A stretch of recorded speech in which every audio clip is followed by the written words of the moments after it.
Bismillahirrahmanirrahim. Assalamualaikum warahmatullahi wabarakatuh. Alhamdulillahirabbil alamin. Wassalatu wassalamu ala rasulillahi ajma'in. Asyhadu an la ilaha illallah wahdahu la syarikalah wa asyhadu anna Muhammadan abduhu wa rasuluhu la nabiyya ba'dah. A'udzu billahi minasyaitonir rajim. Bismillahirrahmanirrahim.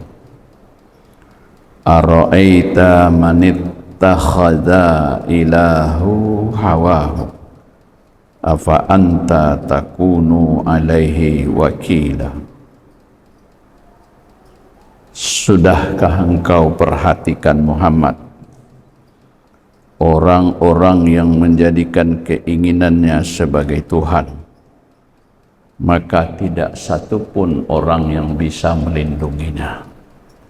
Surat Furqan ayat 43. Jamaah Zuhur yang dimuliakan, alhamdulillah kita bersyukur kepada Allah. Salawat dan salam pada Rasulullah sallallahu alaihi wasallam. Kajian Zuhur kita berkaitan dengan mengontrol keinginan. Bahasa Al-Qur'annya hawa. Al-Qur'an mengulang-ulang beberapa kali tentang hawa. Surat Furqan, surat Al-Jasiyah, surat Al-Kahfi, dan beberapa kali. Ada dua hal yang sangat dilarang. Pada prinsipnya setiap orang punya keinginan, dan itu wajar, manusiawi, alami.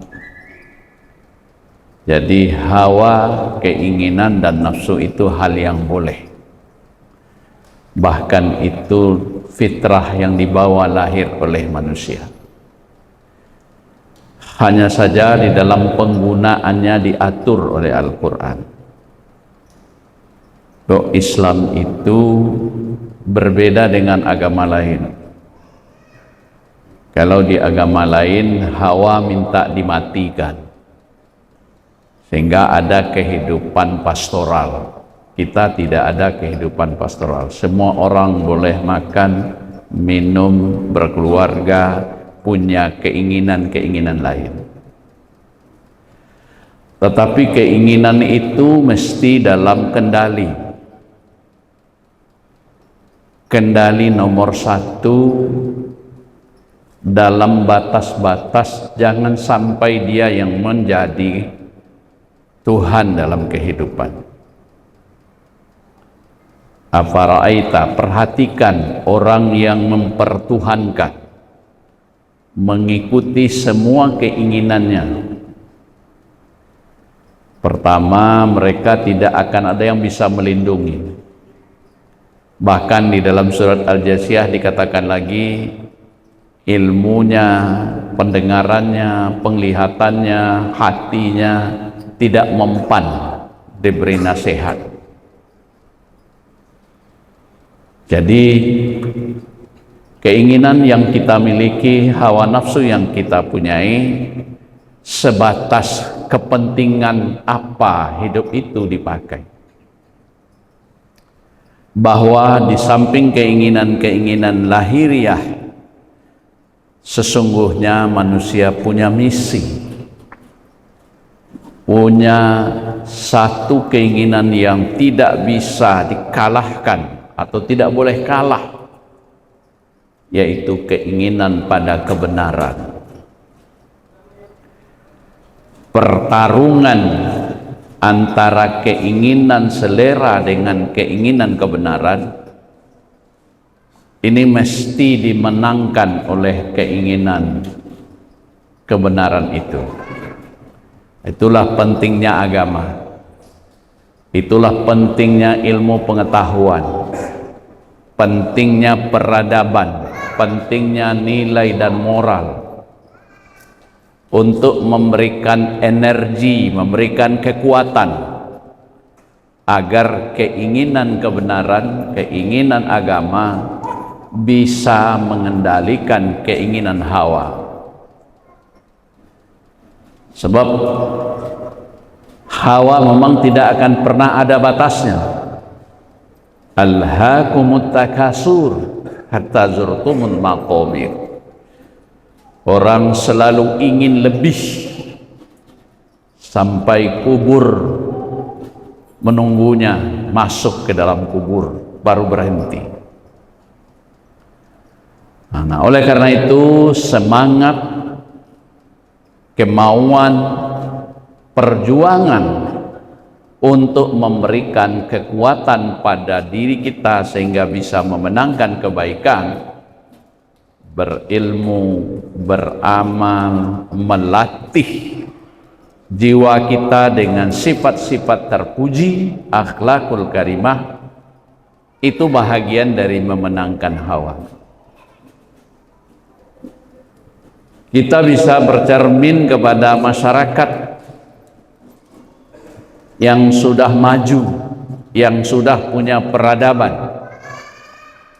Mengapa orang bisa antri, mengapa orang bisa teratur, mengapa orang bisa menghargai orang lain, dan mengapa pula ada orang tidak mau menghargai orang lain, ada orang seenaknya dalam mengambil hak orang lain. Itu awalnya ketika hawanya tidak terkendali. Jadi fakta bahwa agama itu berlangsung di dalam diri kita dapat dilihat dari perilaku, bagaimana kita mengendalikan hawa kita. Oleh karena itu serangkaian pendidikan untuk pengendalian diri itu diajarkan oleh Al-Quran. Mulai dari kesadaran,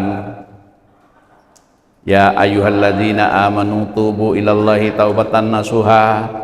Kita pernah salah sehingga mudah memaafkan orang, taubat nama makam.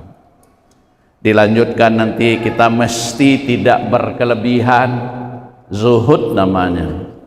Karena harta ini toh yang akan kita manfaatkan tidak akan seperti yang kita pikirkan. Orang membayangkan bisa memiliki harta untuk 7 keturunan, padahal untuk 1 keturunan saja belum sepenuhnya kita bisa miliki. Kesadaran seperti itu namanya zuhud.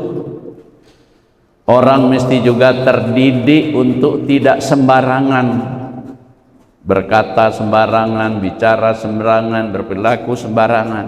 Dalam kajian agama disebut waro. Orang dididik bagaimana tidak mudah menyerah pada keadaan, disebut tawakal. Orang dididik bagaimana bisa menerima kenyataan, disebut ridho. Orang dididik bagaimana orang bisa menerima kenyataan ini bahwa Allah yang memberikan segalanya, disebut syukur. Akhlak Islam yang menjadi perilaku kita itulah bentuk pengendalian diri.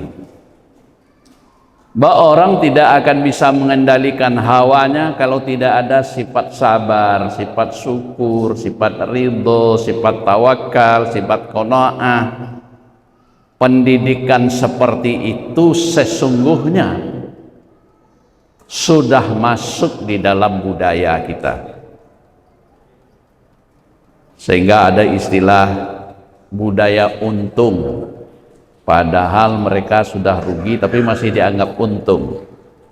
Kalaupun dapat musibah kakinya yang sakit, untung masih sakit. Itu bentuk dari pengendalian diri sehingga kita bisa menerima kenyataan.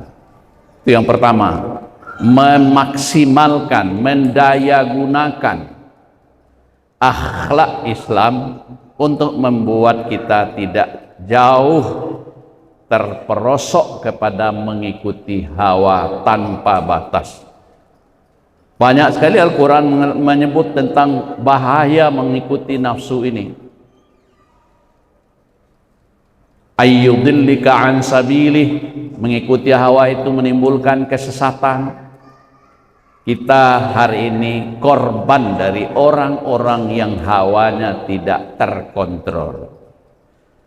Pengusaha yang hawanya tidak terkontrol menjadi ganas.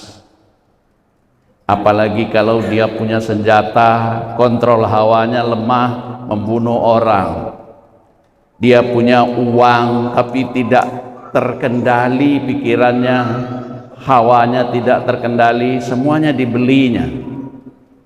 Poinnya kesesatan, kejahatan, kemungkaran terjadi lebih banyak karena manusia tidak mampu mengendalikan hawanya, apalagi kalau hawa itu menjadi Tuhannya. Nah, oleh karena itu pendidikan ibadah, pendidikan yang terkait dengan kesadaran kita berakhlak mulia, bahagian dari pengendalian hawa. Cara kedua, kita juga mesti taat pada aturan. Di samping ibadah ini, hawa bisa terkendali ketika aturan tegak. Nah, siapa saja kita, dalam posisi mana kita saja, mari kita apa yang sudah disepakati, aturan tertulis, tidak tertulis, aturan di rumah ibadah, aturan di jalan, aturan dalam keluarga, semua aturan itu prinsipnya untuk membuat orang bisa terkendali. Cara berpikir yang salah bila menyebut aturan dibikin untuk dilanggar.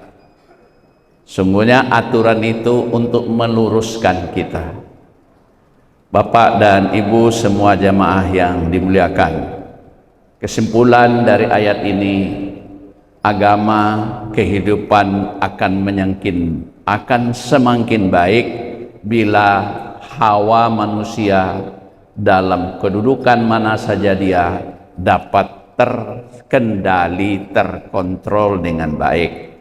Alat kontrolnya itu kesadaran agama, alat kontrolnya itu tegaknya aturan sekecil apapun dalam masyarakat kita.